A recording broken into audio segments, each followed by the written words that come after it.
Oklahoma Gardening is a production of the Oklahoma Cooperative Extension Service as part of the land grant mission of the Division of Agricultural Sciences and Natural Resources at Oklahoma State University, dedicated to improving the quality of life of the citizens of Oklahoma through research-based information. Southwood Landscape and Garden Center, Tulsa's source for great gardens, southwoodgardencenter.com. And the Oklahoma Department of Agriculture, Food, and Forestry, helping to keep Oklahoma green and growing. Today on Oklahoma Gardening, we begin our tour of gardening in northwest Oklahoma. In Beaver County, we explore the diversity of soils and plants found on either side of the Beaver River. In Alva, Oklahoma, we stroll through a beautiful home garden. And in the shadow of the Black Mesa near Felt, Oklahoma, we find out how the Hutchison Family Farm produces vegetables to sell at farmers markets in 3 states. Buckle up, it's time for an Oklahoma gardening road trip.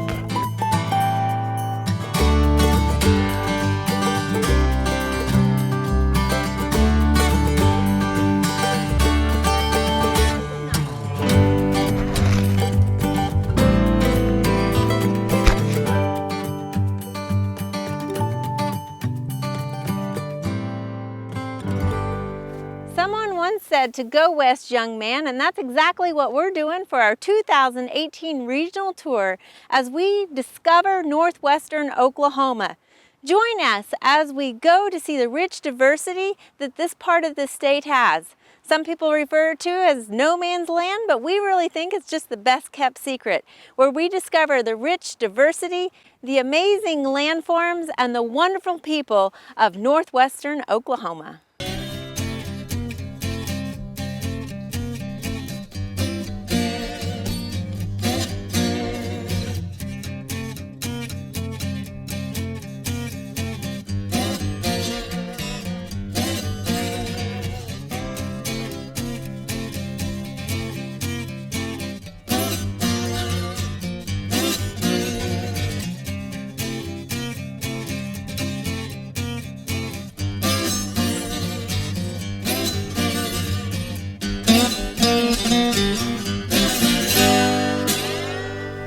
We're here at the Beaver Wildlife Management Area outside of Beaver in Beaver County, Oklahoma, just inside the Panhandle. And joining me is Dr. Dwayne Elmore.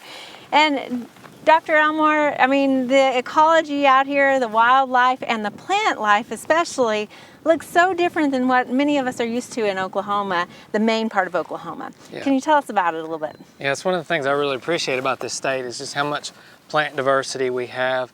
As you drive from east to west, and we're out here at the beginning of the Panhandle really getting into a short grass plant community with lots of plants you would associate in short grasses with blue grama, side oats. We even have cholla, which is more characteristic of farther west, but there's a few isolated pockets of it here. Lots of soapweed yucca, and you contrast this with dramatically different plant community on the north sides of the river and the south side of the river. We're on the north side here, and the south side we're even going to see tighter soils and even a different plant community in just within a half mile. Yeah, and let's take a look at this cholla over here. I mean, this is a pretty big one. So is the native range a little bit further west into the Panhandle then?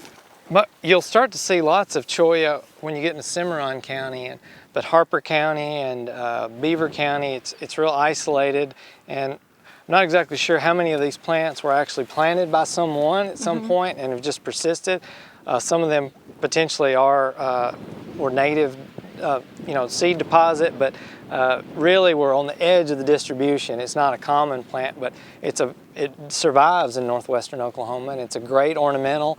Has beautiful flowers and fruit that wildlife use, provides some shade for wildlife, and it's just a really hardy plant for this part of the world. Yeah, out here, I mean, that pop of pink color when it's in bloom really is striking on this landscape. Yep. But it's not the only spiny thing out here. We've got a few other prickly plants. Yeah, so a lot of people are real concerned about thistle and want to spray thistle, and we do have some noxious invasive thistles like musk and scotch.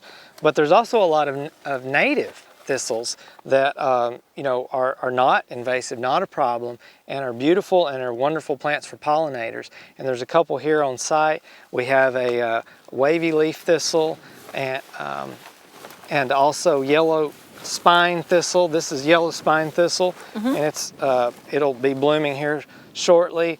And both it and the wavy leaf are native plants. The wavy leaf occurs across a lot of Oklahoma, but the spine thistle is only in extreme western Oklahoma in the Panhandle. Okay, all right. And we've got some yuccas next to it, and these yuccas, the seed heads on them are huge out here, and that's normal, I guess. Yeah, and it's not only is it an attractive plant for bringing into a home garden, especially a xeriscape area, because it's very low maintenance, but it's also a really great wildlife plant. There's some insects that are specialized to this plant. Scaled quail, which is a unique quail in western Oklahoma, they nest in this plant, and wildlife eat the seeds off of yucca, so it has a lot of benefits to wildlife and insects. And of course, we keep hearing the bobwhites, and so there's a lot of birds out here that are more of those open rangeland birds. Or can you tell us a little bit about that too? Yeah, absolutely. I mean, these wide open prairies that just have scattered shrubs. It's a completely different wildlife community. There's lots of grassland and shrubland species that occur here that do not occur in a lot of the body of the state. And so it's really important, to maintain these open prairie landscapes. And a lot of it's been converted in the past, and some of it is still being converted, particularly to eastern red cedar because of fire suppression. So there's a lot of diversity here, and you're saying there's even more on the other side of the river. Yeah, it's completely different as you cross the river. All right, let's go take a look. Okay.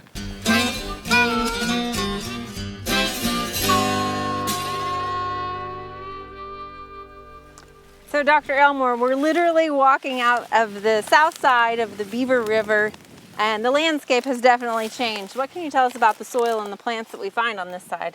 Yeah, so down in the river channel itself, it's a lot tighter soils. A lot of these areas will be grass dominated historically with scattered trees. A lot of it's sub-irrigated. Typically the Beaver River doesn't flow anymore.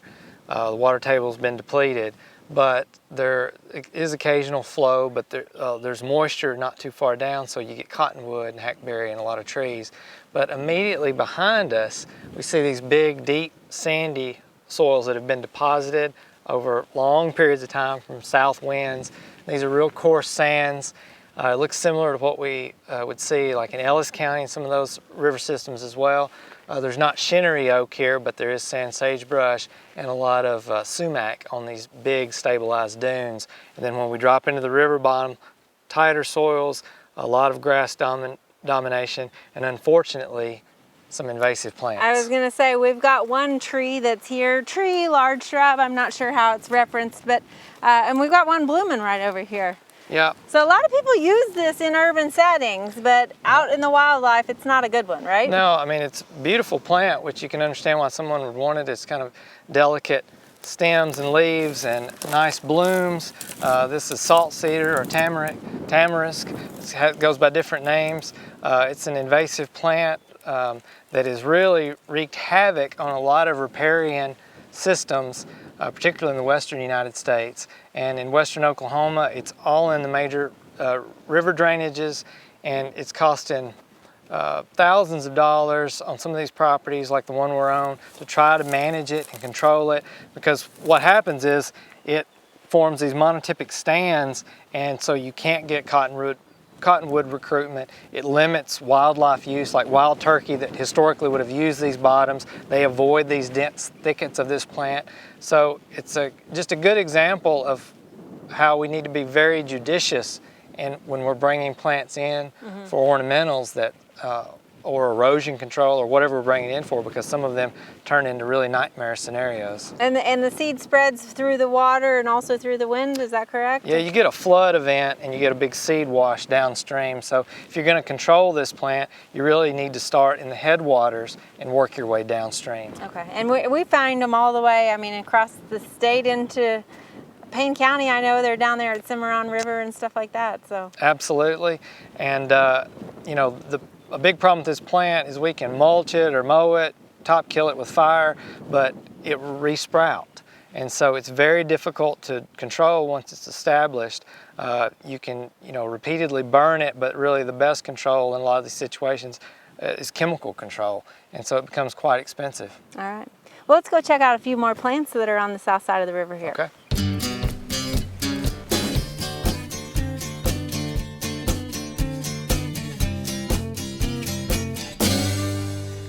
so now we're up out of the south side of the creek a little bit. What are we looking at here? Much tighter soils on this side. You can see these reddish embankments in the background, old erosion events, and see that it's not sandy. There's very little sand on this side of the river.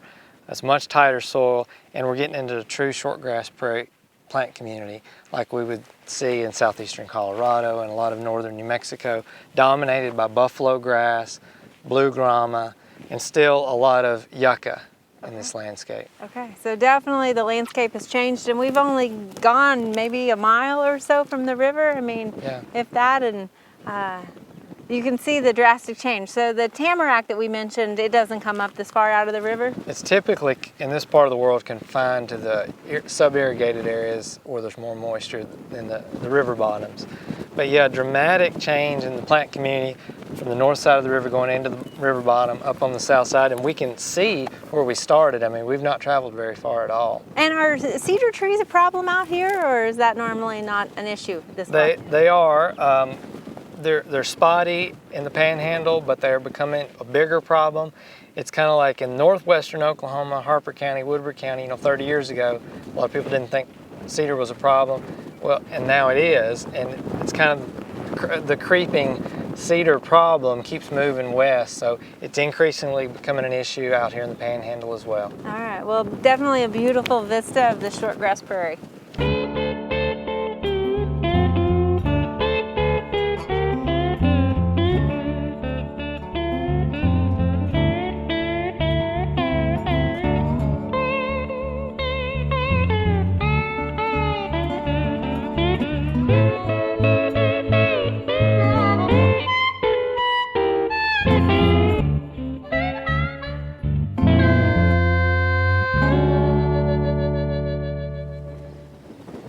We are in the far western side of the Panhandle, just outside of Wheelus, Oklahoma, and joining me is Stuart Hutchison, and we're here at the Hutchison Farm and Garden. And you guys have been growing quite the garden out here in the middle of nowhere. So how long have you been doing this? Tell me about it. 2 years. We've been doing the big garden. Okay. And you grow not just for your family, but for a lot of other people around here. Mm-hmm. Yes. So what are you're using plasticulture and drip irrigation. Tell me about why you decided to do that out here. Because we was using sprinklers before and they wasn't getting the water down that we needed, and it growed weeds everywhere and wasn't making a good enough garden. Yeah, so the plasticulture obviously helps with control the weeds a little bit, reduces some of the Yes. Evaporation, and you have a little bit of wind out here. We do. This is normal. Okay, so this is a calm day out here? Yes. Okay, so I'm glad I brought hairspray, but you've wrapped your tomatoes. Tell me a little bit about that and why you've done that. Right. Well, when our plants come out of the greenhouses, well, they're kind of soft, so we put that plastic around them to guard from the wind, and it also creates a kind of a greenhouse effect in there. And it works as a windbreak. So are you going to remove the plastic then as it gets yes. warmer? Yeah, and when stuff? they start putting on tomatoes, we remove the plastic. Okay, so. all right. And you said you tried black plastic. Yeah. How did? It made them grow tall, but they were pretty weak still. Oh, okay. So when you took that off, then they snapped a little bit. Yeah. Now, this is interesting. Being from central Oklahoma, we don't typically think of staking pepper plants. Right. So you've had to. Yep. Same thing as with the tomatoes. So they're a smaller plant, but still they kind of battle the wind out here. Yep. If you take that off, one day they'll be fried. Okay. So will you take the plastic off of those also Yeah, once eventually? they get to going good, we'll take the plastic off of them too. So. Okay. Well, you've got quite a garden, and how long does it take to maintain this size garden? Well, I don't know, we do work on it every day, so. Yeah. You don't keep track of the hours. Not really, no. but you were saying you sell to a lot of people. What is kind of your area that you sell to out here? Oh, we'll reach Boise City and Clayton, New Mexico, and Dalhart, Texas. All right, so you are a tri-state gardener. Well, Stuart, thank you for sharing your garden with us, and we enjoyed being out here. All right, thank you.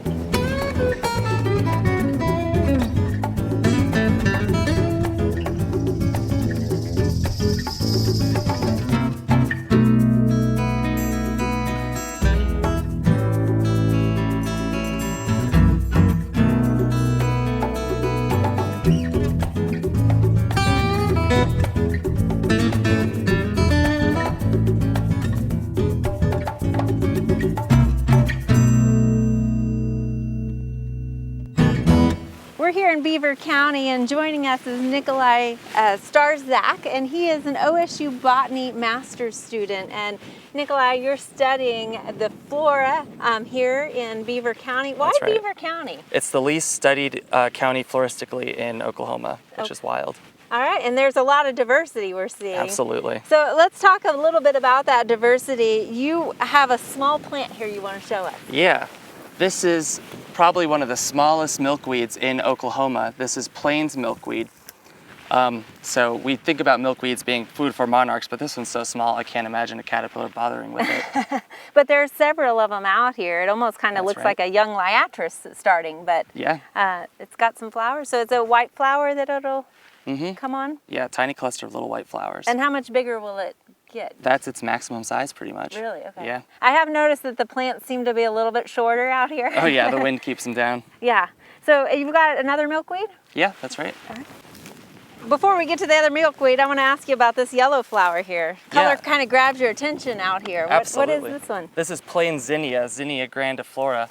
It really likes hard, packed, sandy soils, so it just forms these clumps, and I think it's really, really beautiful. Beautiful. Of course, y'all did get some rain last night, so. Yeah. Here's our milkweed.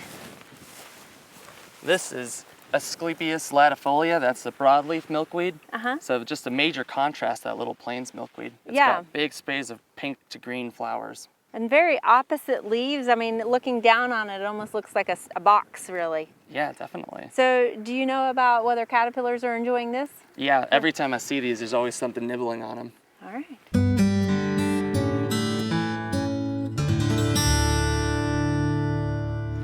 So Nikolai, what is this that we're walking in here? This is all wild American licorice.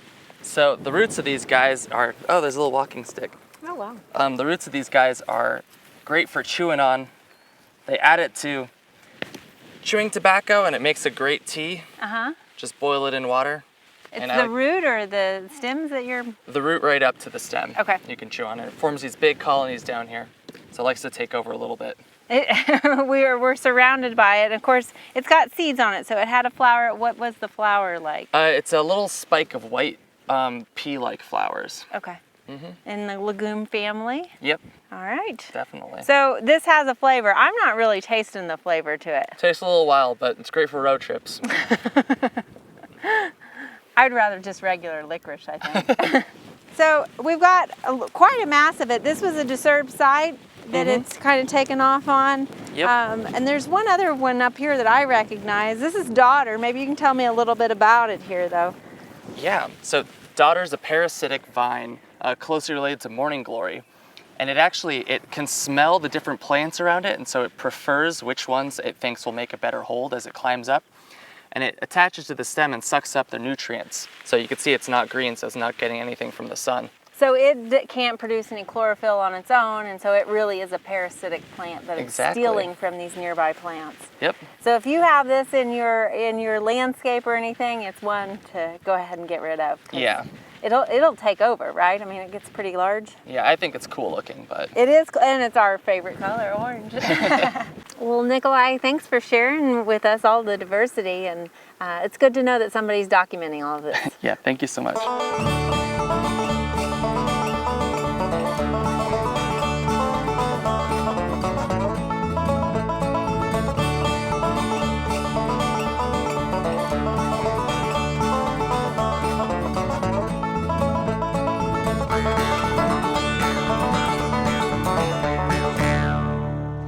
We're here at the home of Ernie and Genevieve Ferris in Alva, Oklahoma. And Genevieve, I just love your backyard here. It's got so much around it, and you've got some interesting old features here. Can you tell us a little bit about the house, first of all?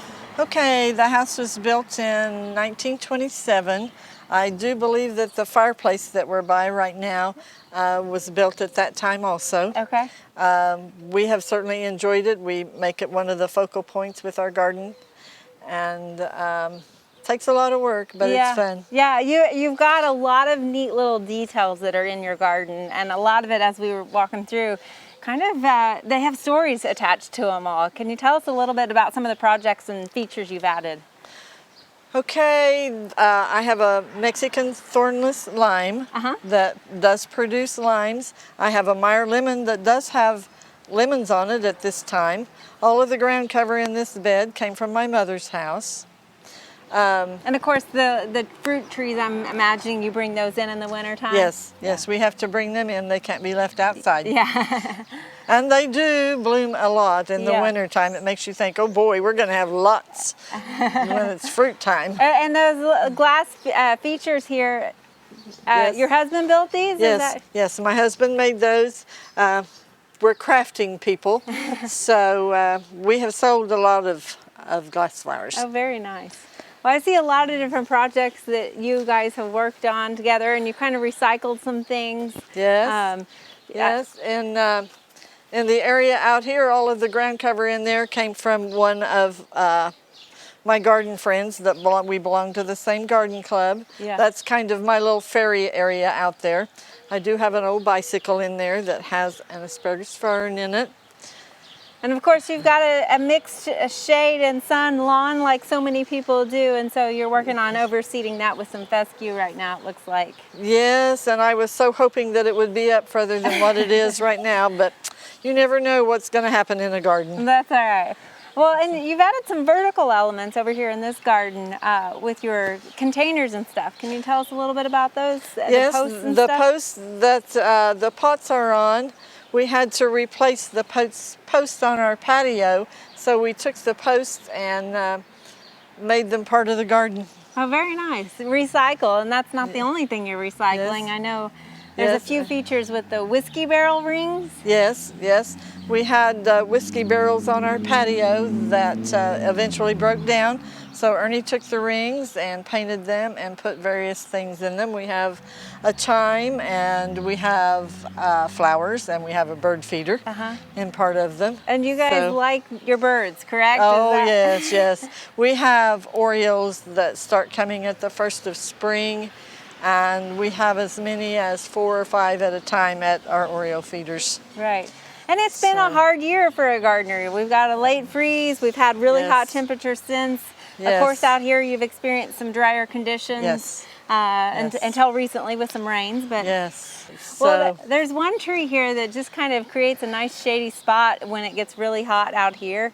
And we were looking at it, and it's a red mulberry, which is kind of a unique mulberry because it has a really fuzzy underneath side of the yes, leaf. yes. We have lived here 18 years, and we have been asked numerous times what kind of trees those were, and we had no idea until we found out that they were a red mulberry. But they have actually been a blessing out here on this side because it keeps everything really shady right here. Well, what are some of your favorite plants that really are just being strong and handling all the conditions out here in All Alva? of my knockout roses have done great. My drift roses. And of course, you got a sage that's really doing Yes, well on the other yes, side of the house. yes, You yes. even have a few peach trees. I love that you put these Yes. right here in your front yard. Yes, we're trying to keep them all trimmed up so that they look good. They're called Weeping White Peach. We have 3 of them. Well, your yard and your garden is just beautiful, and we appreciate you sharing it with us today. Thank you. Thank you. I've enjoyed showing it and having you all here. Thanks. There are lots of great horticultural events this time of year. Be sure and consider these activities when you're making your plans for the weeks ahead.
Next week, we continue our regional tour of Northwest Oklahoma with visits to 2 more home gardens in Alva. And we visit with Woods County Extension Director Greg Heifel about how the recent rash of fires has affected the county. Back home, Casey has a unique, colorful ground cover and a drought-tolerant, wispy ornamental grass. We hope you join us then for more TV you'll grow to love. To find out more information about show topics, as well as recipes, videos, articles, fact sheets, and other resources, including a directory of local extension offices, be sure and visit our website, oklahomagardening.okstate.edu. And we always have great information, answers to questions, photos, and gardening discussions on your favorite social media as well. Join in on Facebook, Twitter, and Instagram. You can find this entire show and other recent shows, as well as individual segments on our Oklahoma Gardening YouTube channel. And tune in to our OK Gardening Classics YouTube channel to watch segments from previous hosts. Oklahoma Gardening is produced by the Oklahoma Cooperative Extension Service as part of the Division of Agricultural Sciences and Natural Resources at Oklahoma State University. The Botanic Garden at OSU is home to our studio gardens, and we encourage you to come visit this beautiful Stillwater jewel. We wish to thank our generous underwriters, Southwood Landscape and Garden Center, and the Oklahoma Department of Agriculture, Food, and Forestry.